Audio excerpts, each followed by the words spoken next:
नमस्कार, मैं हूं आरजू अंसारी और आप देख रहे हैं राष्ट्रीय जगत विजन न्यूज। भाजपा प्रवक्ता राधिका खेड़ा ने कांग्रेस पर तीखा हमला बोला है। उन्होंने कहा, जब रायपुर में एसएसपी ऑफिस के ठीक नीचे 17 साल की बच्ची से गैंगरेप हुआ, तब कांग्रेस ने भ्रष्ट ठगेश पाठशाला के मालिक से मिलकर 2 दिन तक मामला दबाया, सिर्फ इसलिए कि दौरे पर सवाल न उठे। अब बेटियों के मुद्दे पर धर्म की राजनीति की जा रही है।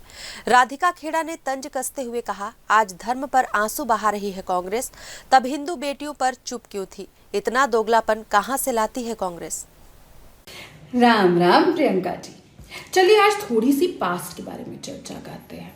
ज्यादा दूर नहीं, सितंबर 2023, 21 सितंबर 2023। आपको याद है आप 21 सितंबर 2023 को कहां थी? मैं याद दिला देती हूँ, छत्तीसगढ़ के शहर बिल्लई में। वहां पे कांग्रेस की सरकार, आपके फेवरेट मुख्यमंत्री भूपेश सिंह बघेल जी, जो स्वयं को प्रदेश का कक्का कहते हैं, उन्होंने महिला समृद्धि सम्मेलन आयोजित किया, वो भी 98.5 लाख छत्तीसगढ़ की महिला वोटर्स को रुझाने के लिए। लेकिन उसी समय, उसके कुछ दिन पहले छत्तीसगढ़ को दिल से दहलाने वाली घटना सामने आई।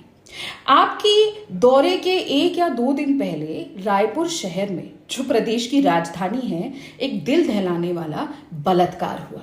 एक 17 साल की लड़की के साथ गैंगरेप हुआ। रायपुर शहर में एक मल्टी लेवल पार्किंग है। उस मल्टी लेवल पार्किंग में एएसपी का दफ्तर भी है। एएसपी के दफ्तर के बिल्कुल नीचे उस लड़की के साथ गैंगरेप होता है, गार्ड रूम के अंदर। लेकिन कार्यवाही रोक दी जाती है। उसके कुछ दिन पहले भी 2 बहनों के साथ गैंगरेप रायपुर शहर में ही होता है। सारी कार्रवाइयां रोक दी जाती हैं। क्यों? क्योंकि प्रियंका दीदी का दौरा है।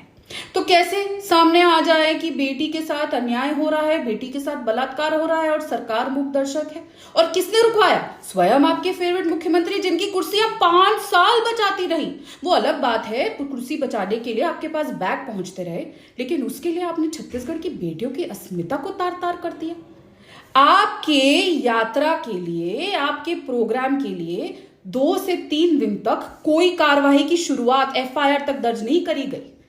आपके लिए उल्टा सड़कों पे किलोमीटर किलोमीटर गुलाब की पत्तियां, पता नहीं कितने लाखों का खर्चा किया गया था, आपके स्वागत में लड़ाई गई।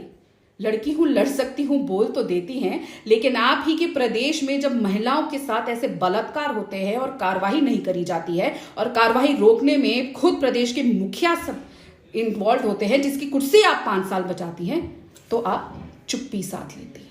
आपको पता है ना, चुप्पी भी सहमति होती है, और आपकी मौन सहमति इस सो कॉल्ड कक्का के साथ प्रदेश की लड़कियों के साथ होते अन्याय को बढ़ावा देती रही, और आप चुप बैठी रही। हमेशा से चुप रही है। पार्टी में लड़कियों के साथ होता है तो कुछ चुप, आपकी किसी भी प्रदेश की सरकार में किसी लड़की के साथ होता है तो चुप, बंगाल में बेटियों के साथ कुछ होता है तो चुप। हाँ, वैसे भी कक्का के लिए तो आप क्या ही बोलेंगी, सरकार, उनकी कुर्सी, उनकी सरकार जो बचाई है, उनका सिंहासन। लेकिन देखिए ना, आप ही के दौरे के लिए छत्तीसगढ़ की बेटी के बलात्कार की रिपोर्ट नहीं कराई गई, और आज आप ट्विटर पर धर्म की राजनीति करने उतर आई।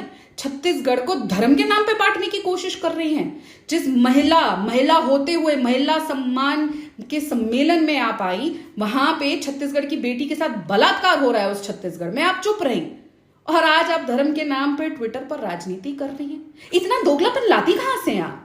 शर्म नाम की कोई चीज है? आपको ना बेटियों से मतलब है, ना छत्तीसगढ़ वासियों से। आपको सिर्फ धर्म की राजनीति करनी है, जाति की राजनीति करनी है। आपको सिर्फ और सिर्फ गंदी और अच्छी राजनीति करनी है। आपको किसी से कोई मतलब नहीं है। आपके पास समय टू समय बैग पहुंच जाए, आप अपनी राजनीति करते रहें, लेकिन देश और प्रदेश की जनता आप लोगों को करारा जवाब देती जा रही है। इसलिए दोबारा आपकी चहेते की सरकार नहीं आई, कांग्रेस की सरकार नहीं आई, और कांग्रेस का सबसे बुरा प्रदर्शन इसी मुखिया, जिसको आपने बचाया, जिसने बेटियों की अस्मिता पे इस तरीके के रवैया रखा, उसके मुखिया के अंडर कांग्रेस का सबसे बुरा हाल हुआ। देश और प्रदेश की जनता सब देख रही है प्रियंका गांधी जी, और ये दोगली राजनीति अब बंद करिए। फिलहाल इस खबर में बस इतना ही। देश प्रदेश की खबरों से अपडेटेड रहने के लिए हमारे चैनल को सब्सक्राइब करें और नए खबरों के नोटिफिकेशन के लिए बेल आइकन जरूर दबाएं। नमस्कार।